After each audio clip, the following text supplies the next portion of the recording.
We going old school this morning, baby. Wait, yo, goat mouth ass up. I want to send a congratulations to TZ Bond, Savage, We and going J old Lava school. for their 500th episode of Keep It P podcast. Be one to play. Keep it P, man.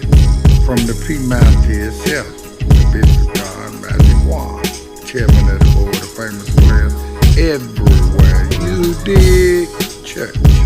Thank you for being there, fans coming from P. You know what I mean? So make sure you check out the Keep It P podcast. This is me telling you. P. That's through the Ghost LOX D Block.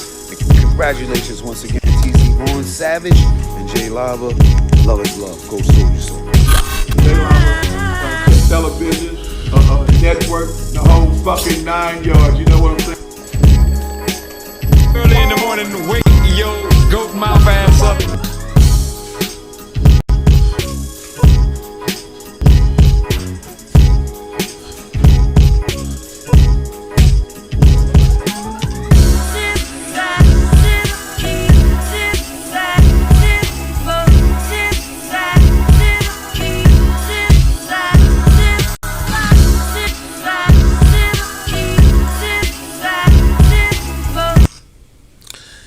Yeah, I know that was long as hell. I had to go back to the days when we used to do long ass intros. Don't you just miss a long ass intro with the music and all that, you know what I'm saying? So listen, today is so special. I got two episodes for y'all, okay?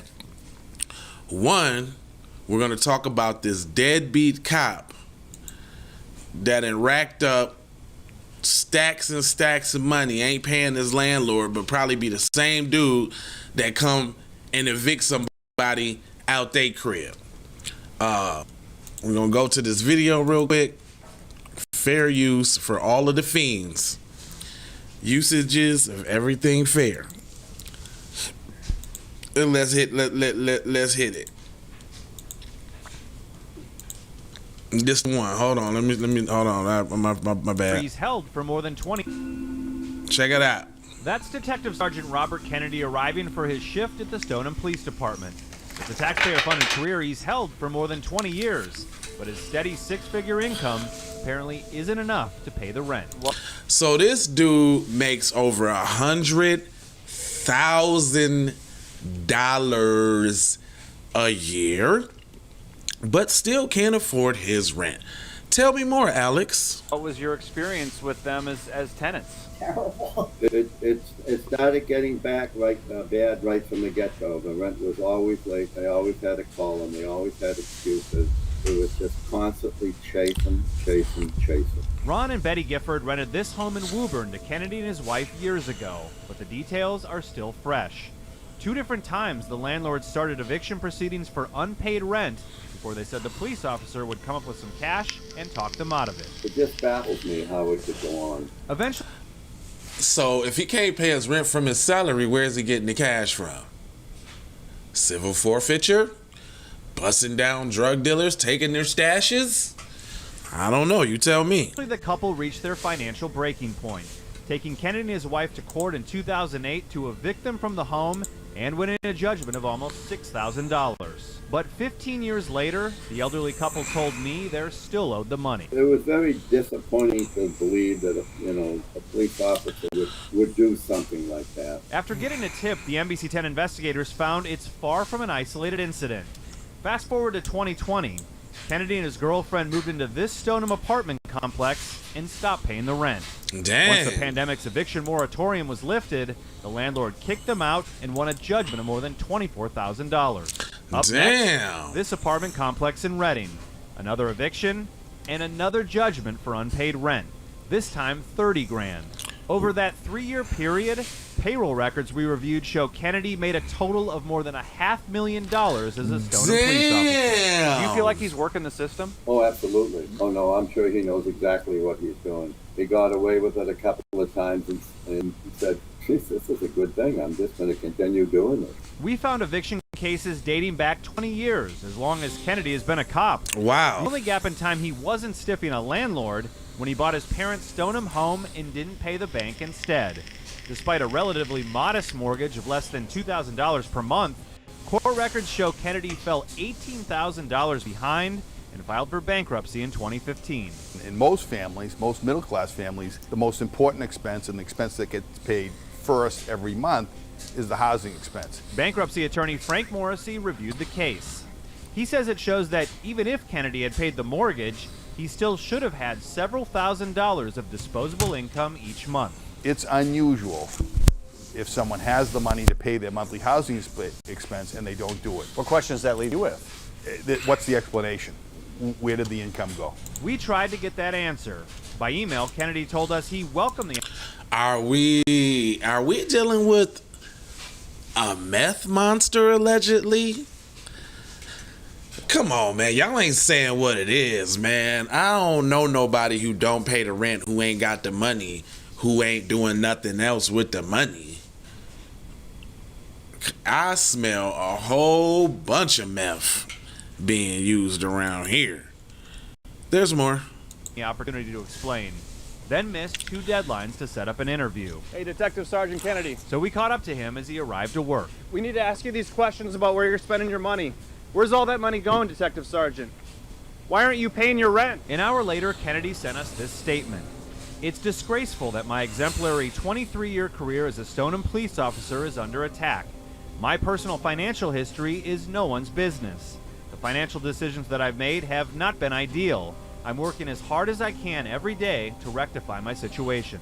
Some people in the public might look at that and say, oh, that's personal life. What do you say? The things we do in private, in secret, those things are going to affect how people view our professional roles and potentially how we perform those professional roles. It could be problematic if people are chasing a police officer for unpaid debts. It certainly could. Most police officers at some point are going to testify in court.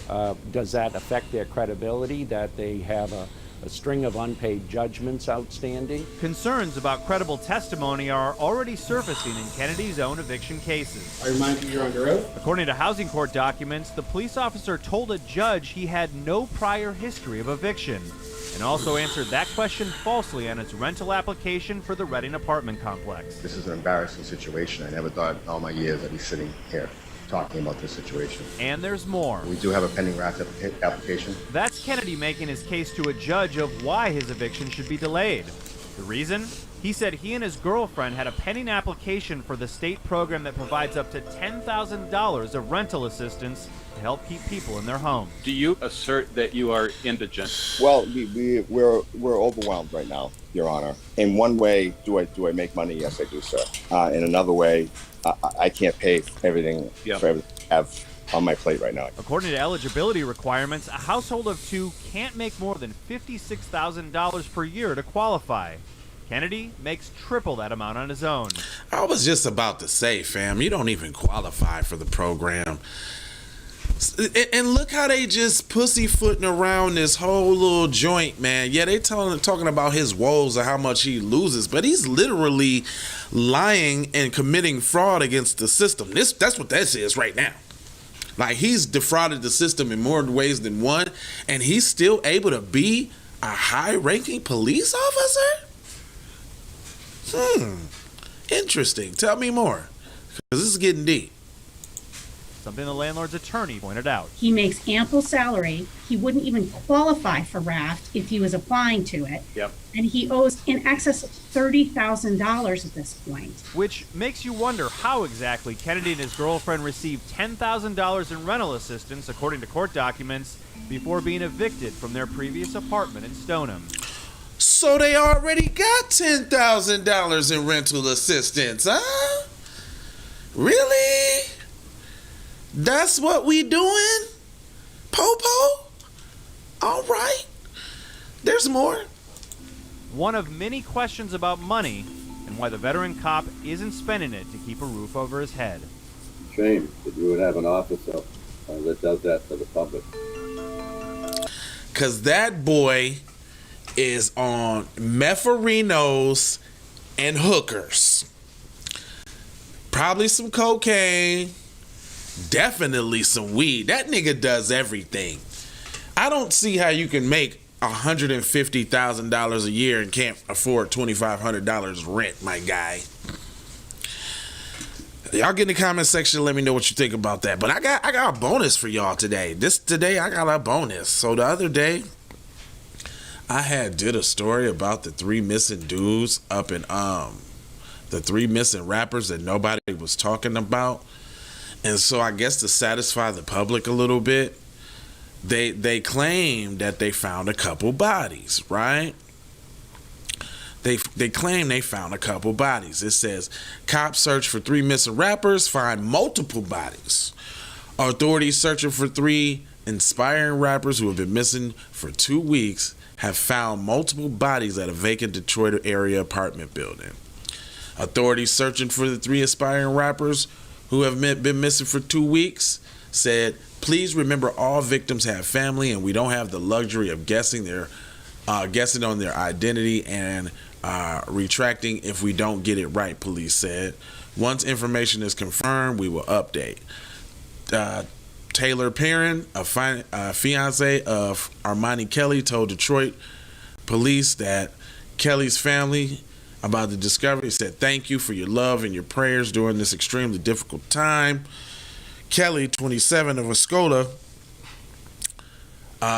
said Montoya Givens, 31, of Detroit, and Dante Walker, 31, of Melvindale, were supposed to perform at a party at a lounge on the 31st in Detroit. But the appearance was canceled, and they have not been seen since. Police say that multiple victims were found in an abandoned apartment building in Highland Park near Detroit. The building was described as being very poor in condition and rat infested, which was slowing progress for the investigation. Detectives also are continuing to investigate the incident. More likely will be there throughout the night and figuring out what's happened. The 3 men met in prison. Kelly and Givens were on parole at the time of their disappearance, according to the state corrections department. So they threw that in there like, oh, these are some criminal niggas. Y'all shouldn't even be worried about them anyway. You know, they was on parole. They were scum, basically, is what they trying to say, right? Which is messed up. They don't care nothing about the black men's out here, man. The black men's can just go missing, and, you know, they show our beating and abuse tapes like movie premieres from cops. I mean, they have desensitized the world, first of all, to Black Death, based on all the songs that we be singing. I don't know no other culture that sings about killing their people 24 hours a day. How could you even listen to music like that 24 hours a day? You don't mind your thoughts always being saturated with death of your own people? I don't be listening to that shit. I'm telling you, I don't. And plus, I don't like music that makes me feel retarded. I don't like music where people be rapping and they feel like I gotta feel retarded just to listen and understand what they talking about. I don't got time for that. I'm listening to uplifting music. Now, I will say I got a hankering for hustle music. Like some Rick Ross, when he be talking about getting that money with them devil trap beats behind it, it's mesmerizing. I can't lie. See, I'm under the old programming, right? There's different programming in music right now. The first programming, for rap was, what I'm saying, social awareness. Then it moved to real nigga. Then it moved to smoking weed. Then it moved to bling bling and paper. Stayed there for a while. Then it moved to drug use and emo behavior. All my friends are dead. I'm so depressed. I want to kill myself. I'm gonna leave you. I'm gonna kill myself if you leave me, girl. So now we're under the emo drug use, heavy drug use programming, and I can't get with that shit, y'all. I can't get with it. But that's my little rant, though. Hold on, let me look you square in the eye, broham. Let me look you square in the eye, buddy. Okay? Got 4 words for you, guy. Love with the peace and the blessings and aloha out the doha for shoha. You already know how. Got me all twitching and all that. Take these commercials. Sandra Blackwood for Hot Lava Music TV. First off, let's get this straight. I only want a boss.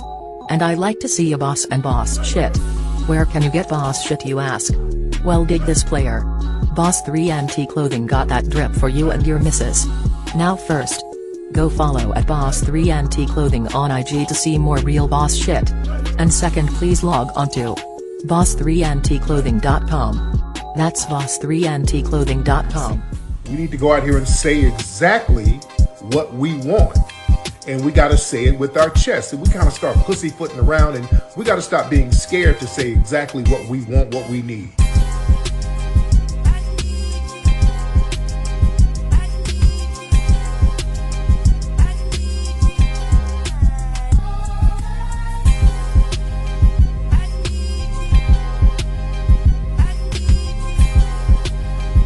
We need that paper. Say it with your chest. Damn all that. We need justice. We need y'all to love us. No. We don't need that paper. We need reparations in the form of a check. Let's stop being afraid to say it.